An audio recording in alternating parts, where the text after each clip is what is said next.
Hello everyone and welcome back to my channel. मैं उम्मीद करता हूँ आप सभी लोग अच्छे से होंगे और अपना जो प्रिपरेशन है उसको अच्छे से कर रहे होंगे। तो आज का जो हमारा टॉपिक है वो जे.एंड.के रीऑर्गेनाइजेशन एक्ट है। तो शुरू करने से पहले मैं आपको कुछ चीज़ें बताना चाहता हूँ। एक, जो बच्चा पहली बार चैनल पे आया है वो सब्सक्राइब ज़रूर करे, बेल आइकन को भी दबाए, ठीक है, और वीडियो को शेयर भी ज़रूर करें। इस पे मैंने रीऑर्गेनाइजेशन एक्ट पे पहले भी एक वीडियो बनाया हुआ है, सिलेबस तब नहीं आया था उससे पहले। उसमें हमने सेक्शंस इन्वॉल्व नहीं किए थे क्योंकि मेरा नहीं ख्याल था कि अलग से एक मेंशन्ड टॉपिक होगा जो है हमारे सिलेबस में, इसलिए उसका लिंक भी आपको डिस्क्रिप्शन में मिल जाएगा। तो वो भी देखेंगे, ये भी देखेंगे, दोनों वीडियोज़ देख के रीऑर्गेनाइजेशन एक्ट से कहीं से भी क्वेश्चन आता है आप उसको कर सकते हैं, ठीक है। तो चलिए आज का वीडियो स्टार्ट करते हैं। आप देखिए कि ये जो है ये एक एक्ट ऑफ पार्लियामेंट है, ठीक है, जिसने क्या किया, जिसने जे.एंड.के को दो हिस्सों में डिवाइड किया, एक यूटी ऑफ जे.एंड.के और एक यूटी ऑफ लद्दाख, ठीक है। बहुत सारी छोटी छोटी चीज़ें आपको पहली वीडियो में मिल जाएंगी, तो आप वो वीडियो भी ज़रूर देखिएगा। मैं आपसे कह रहा हूँ कि आपको बहुत हेल्प हो जाएगी और इन दोनों चीज़ों को देखने के बाद आप ऑलमोस्ट हर एक क्वेश्चन जो है इसके बारे में कर पाएंगे। अब एग्ज़ाम में क्वेश्चन क्या आ सकता है, सबसे पहली चीज़ कि किसने इंट्रोड्यूस किया, ठीक है। तो जो लोग न्यूज़ में और थोड़ा पॉलिटिक्स में ध्यान नहीं देते वो कंफ्यूज हो सकते हैं और मे भी गलत कर सकते हैं। तो ये जो है इंट्रोड्यूस किया जो मिनिस्टर ऑफ होम है, होम अफेयर्स, अमित शाह ने। ये पहले राज्यसभा में, अब नॉर्मली हमारा ख्याल होता है कि लोकसभा में, ऐसा नहीं है, ये कहीं पे भी इंट्रोड्यूस हो सकता है अदर देन मनी बिल हमने पढ़ा हुआ है। तो राज्यसभा में ये 5 अगस्त को जो है इंट्रोड्यूस होता है, 5 अगस्त को ही पास होता है और 125 लोग इसके फेवर में जो है वोट करते हैं और 61 इसके अगेंस्ट में। फिर नेक्स्ट डे ये लोकसभा में आता है, फिर 6 अगस्त को ही ये पास भी हो जाता है और वहाँ पे 370 लोग इसको फेवर करते हैं और 70 लोग इसको अपोज करते हैं या इसके अगेंस्ट वोट देते हैं। इसको प्रेसिडेंट का एसेंट, हम जानते हैं प्रोसेस हमने पढ़ा हुआ है कि बिल कैसे होता है, फिर प्रेसिडेंट के पास जाता है, प्रेसिडेंट के पास क्या क्या ऑप्शंस होते हैं, तो यहाँ पे प्रेसिडेंट क्या करता है, इसको एसेंट दे देता है, ठीक है। और ये फोर्स में आता है 31 अक्टूबर 2019 को। अब ये जो 4 डेट्स आपने यहाँ पे देखी हैं, 5 अगस्त, 6 अगस्त, 9 अगस्त और 31 अगस्त, ये चारों डेट्स आपको याद रखनी है, बहुत ज़रूरी है, ठीक है। उसके बाद आर्टिकल 239A है, मेड एप्लीकेबल टू जे.एंड.के, जैसा कि पौंडीचेरी में है वैसा ही ये क्वेश्चन भी आ सकता है, ठीक है, कि कौन सा आर्टिकल पे डायरेक्टली आ सकता है और किस यूटी के जैसे इसको किया, वो भी ओरिजिनली ये पौंडीचेरी के लिए आया था आर्टिकल, तो वही अब एप्लीकेबल कर दिया जम्मू एंड कश्मीर के लिए भी, ठीक है। हमारे जे.एंड.के रीऑर्गेनाइजेशन एक्ट में आपको जो है 14 पार्ट्स, 103 सेक्शन और 5 शेड्यूल्स मिलेंगे। पार्ट्स और सेक्शंस हम इसमें कर लेंगे, शेड्यूल्स मैंने पहले वाले पार्ट में करवा दिए हैं, आप उसको देख लीजिएगा, ठीक है। तो आपका जो पार्ट 1 है प्रिलिमिनरी, ये इंपॉर्टेंट नहीं होता, इसमें डेफिनेशंस वगैरह होती हैं, किसको यूटी कहेंगे और बाकी सब चीज़ें। पार्ट फर्स्ट इंपॉर्टेंट नहीं है। सेकेंड पार्ट में जब हम देखते हैं तो सबसे पहला हमारा क्या इसका हेडिंग है, reorganisation of the state of Jammu and Kashmir, है ना। रीऑर्गेनाइज करना हमें पता है कि स्टेट को हम क्या करते हैं, चेंज करते हैं। हमने आर्टिकल जब ये पढ़े थे यूनियन एंड इट्स टेरिटरीज, हमने वहाँ देखा था कि पार्लियामेंट आर्टिकल 3 से जो है पावर अपनी जनरेट करके इस तरह की चीज़ें करता है। अब इसमें अंडर सेक्शन 3 क्या कहता है, new UT of Ladakh will consist of 2 districts. ये भी इम्पॉर्टेंट है कि कौन सी, क्योंकि देखो 20 डिस्ट्रिक्ट का तो नहीं पूछ सकते, ठीक है ना, जो हमारी जे.एंड.के यूटी में है, लेकिन यहाँ पे पूछ सकते हैं, आपको ऑप्शंस देंगे और बोलेंगे कि इनमें से कौन सा ऐसी जगह है जो लद्दाख, कौन सी ऐसी डिस्ट्रिक्ट है जो लद्दाख का पार्ट नहीं है। तो ये दोनों नाम आपको लेह और कारगिल आपको याद होने चाहिए। सेक्शन 4 आपका कहता है new UT of J&K will consist of 20 districts, ये हमें पता है।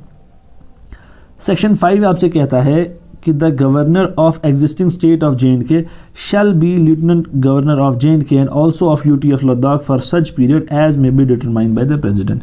अब देखिए, जब ये एक्ट आया तब जम्मू एंड कश्मीर लद्दाख एक ही था और जो गवर्नर उस टाइम पे यहाँ था वो जम्मू एंड कश्मीर का भी साथ था और लद्दाख का, मतलब ये अब हम इसको अलग अलग अब मान रहे हैं क्योंकि अब ये अलग हुआ है, पहले ये एक ही था, तो तब गवर्नर भी क्या था, एक ही था। तो ये कह रहा है कि जब तक उसका गवर्नर जो है प्रेसिडेंट अपॉइंट नहीं करता है कोई, तो तब तक कौन एक्ट करेगा, जो जम्मू कश्मीर का गवर्नर है वही, जो ऑलरेडी एग्जिस्टिंग स्टेट का गवर्नर था वही। ये आपका सेक्शन 5 कहता है।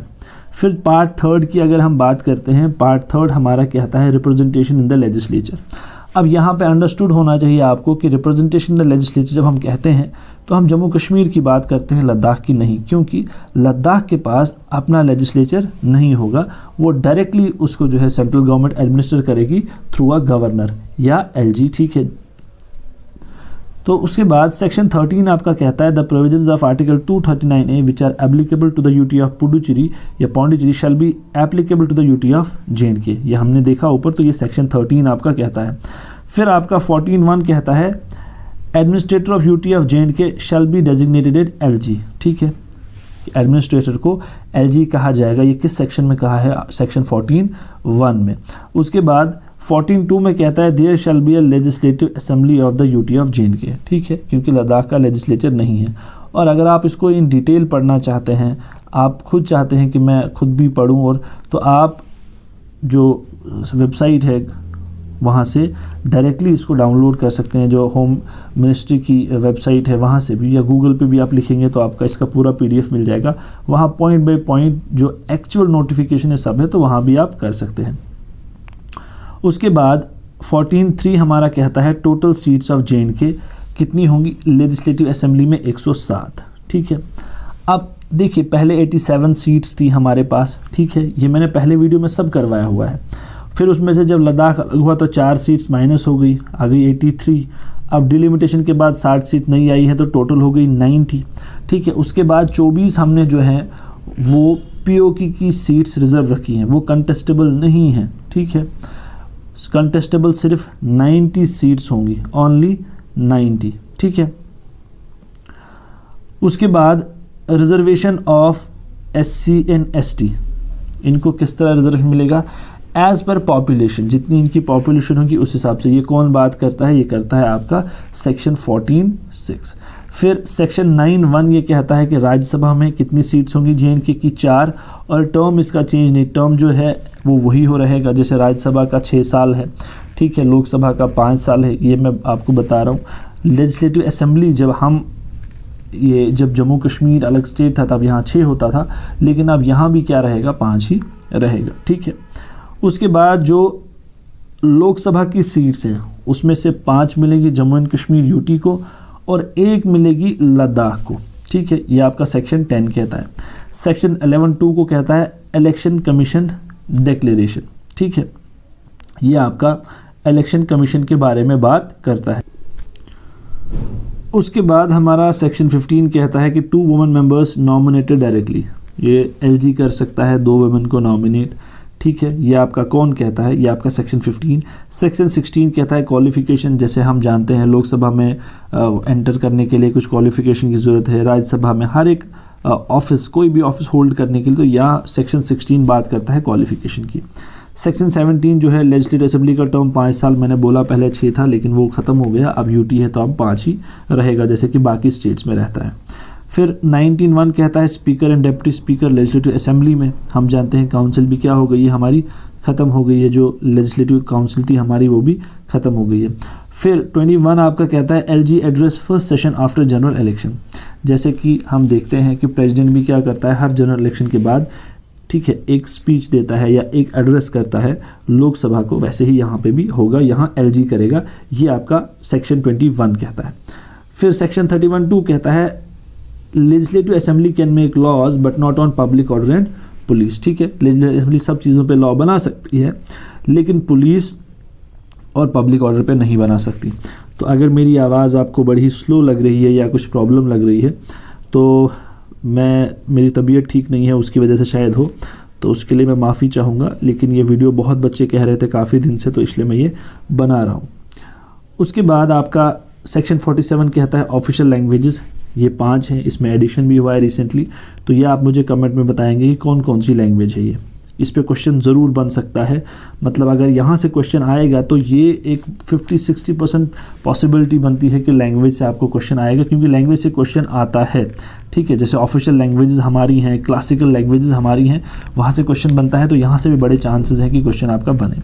फिर सेक्शन 53(1) कहता है council of ministers not more than 10%। ये भी याद रख लीजिएगा कि टोटल जो आपकी लेजिस्लेटिव असेंबली की जो स्ट्रेंथ है उसका कितना परसेंट जो है काउंसिल ऑफ मिनिस्टर्स रहेगा, तो दैट इज़ 10%। उसके बाद आपका जो 54(1) कहता है CM appointed by LG and other ministers on the advice. CM कौन बनता है आप जानते हैं, लेजिस्लेटिव असेंबली में जो मेजॉरिटी पार्टी का लीडर है वो सीएम बनेगा, और मिनिस्टर्स कौन बनेगा, जिसका नाम वो सजेस्ट करेगा एलजी को, वही मिनिस्टर्स बनेंगे। फिर आपका पार्ट 4 आता है एडमिनिस्ट्रेशन ऑफ लद्दाख यूटी। ठीक है, तो इसमें एक आपको याद रखना है सेक्शन 58 कि लद्दाख जो है वो प्रेसिडेंट उसको एडमिनिस्टर करेगा थ्रू अ एलजी, या कोई भी ऑफिसर वो अपॉइंट कर सकता है इस काम के लिए। फिर पार्ट 5 कहता है डिलिमिटेशन ऑफ कॉन्स्टिट्यूंसीज। मैंने आपको पहले ही बताया कि डिलिमिटेशन हुआ उसके बाद 7 सीट्स और ऐड हो जाएंगी, तो ये आपका है टोटल सीट्स अब 107 से 114 हो गई, क्योंकि 7 सीटें जो है वो ऐड होगी डिलिमिटेशन के बाद। लेकिन इस 114 में याद रखिएगा कंटेस्टेबल सीट जो है वो सिर्फ 90 है, बाकी 24 रिजर्व है पीओके के लिए। ठीक है, फिर आपका आता है पार्ट 6 एससी और एसटी के बारे में बात करता है। पार्ट 7 मिसलेनियस, ये भी इंपॉर्टेंट नहीं है। पार्ट 8 आपका आता है हाई कोर्ट। ठीक है, हाई कोर्ट को पूरा एक्सप्लेन किया है मैंने पहले वीडियो में, कितने जजेस होंगे क्या होगा। यहाँ पे मैं आपको खाली सेक्शंस बता रहा हूँ रिलेटेड कौन कौन सा है। सेक्शन 75 कहता है high court of J and K to be the common high court for the UT of J and K and Ladakh. इसमें और भी चीज़ें हैं, बार काउंसिल भी, जो bar council of Jammu Kashmir है अब वो bar council of Jammu Kashmir and है ना लद्दाख की, मतलब ये कॉमन है। हाई कोर्ट के साथ जो भी चीज़ें रिलेटेड है वो कॉमन है दोनों यूटीज़ की। उसके बाद आपका आता है पार्ट 9 एडवोकेट जनरल। ठीक है, LG shall appoint a person who is duly qualified to be appointed a जज ऑफ हाई कोर्ट। ये याद रखना कि एडवोकेट जनरल किसको हम अपॉइंट कर सकते हैं, जो शख्स हाई कोर्ट का जज बनने के लिए क्वालिफाइड होगा उसको हम एडवोकेट जनरल बना सकते हैं। ये क्या करता है, ये एड करता है, एडवाइस करता है लीगल मैटर्स पे गवर्नमेंट को।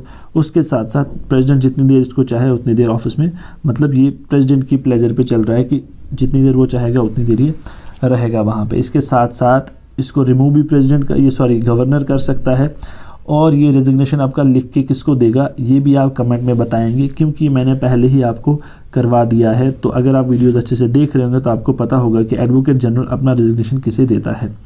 पार्ट 10 आपका कहता है authorisation of expenditure and distribution of revenue. ठीक है, तो पार्ट 10 बात करता है कि एक्सपेंडिचर के बारे में और रेवेन्यू जो जनरेट होगा उसको डिस्ट्रीब्यूट कैसे किया जाएगा उसके बारे में। पार्ट 11 आपका कहता है appointment of assets and liabilities. अगर आपने अकाउंट्स के बारे में पढ़ा है तो आपको एसेट भी पता होगा और लाइबिलिटी भी पता होगा। ठीक है, on recommendation of committee appointed by central government completed in 12 months. ठीक है, और इसके लिए अपॉइंट करता है सेंट्रल गवर्नमेंट, एक कमेटी बनाती है, और टाइम इसका याद रखना है कि कितने टाइम में कंप्लीट करना है, 12 महीने में। उसके बाद पार्ट 12 में provision a to certain corporation and other matter. ठीक है, कॉर्पोरेशंस जो हैं जो काम कर रही हैं वो अब कैसे काम करेंगी, क्योंकि पहले स्टेट थी, अब जो नई कॉर्पोरेशन आएगी इन सब के चीज़ें रिलेटेड जो बात होगी वो आपकी पार्ट 12 में होगी। उसके बाद पार्ट 13 कहता है प्रोविजन एज टू सर्विसेज। ठीक है, सर्विसेज, क्योंकि अब जैसा कि आप जानते हैं कि जम्मू एंड कश्मीर केडर जो है ऑल इंडिया सर्विसेज में वो ख़त्म हो गया है, तो अब यहाँ पे कहता है the All India service officers to be posted in the UT of J and K और Ladakh shall be borne on the Arunachal Goa Mizoram UT cadre. ये याद रखना कि किस पे ये अब कहाँ ये शिफ्ट हो गया है। उसके बाद public service commission of J&K को हम public service commission of UT of J&K कहेंगे। इस तरह की चीज़ें हैं। इंपॉर्टेंट इसमें सिर्फ ये था कि अब ये कहाँ जा रहा है, जे.एंड.के से शिफ्ट होके, तो वो आपने याद रखना है। फिर उसके बाद आता है लीगल एंड मिसलेनियस प्रोविजंस। इसमें भी कुछ नहीं है, जैसे इसमें बोला है कि यूटी ऑफ जे.एंड.के को अब जे.एंड.के को अब यूटी ऑफ जे.एंड.के कहना है, लद्दाख को अब यूटी ऑफ लद्दाख कहना, इस तरह की चीज़ें वहाँ पे हैं। इसके साथ साथ जो सेंट्रल लॉज अब एप्लीकेबल होंगे वो सारे याद नहीं रख सकते आप, नंबर याद रखना है कितने हुए हैं, 106। स्टेट लॉज रिपील कितने हुए हैं, 153, और गवर्नर्स एक्ट कितने रिपील हुए हैं, 11। तो ये था आपको section. Removal of difficulties order मैं आपको कल कराऊंगा या परसों, मेरी तबीयत ठीक नहीं है, लेकिन कल या परसों 2 दिन में आपको मैं वो भी करा लूँगा। उसका मैंने नोटिफिकेशन देखा नहीं है, मैं उसको डाउनलोड कर लूँगा और मैं आपको करवा लूँगा। तो आप पहला वीडियो भी देखें जो मैंने पहले करवाया, और ये भी आपको बहुत हेल्प हो जाएगी। तो चलिए, thank you and all the very best.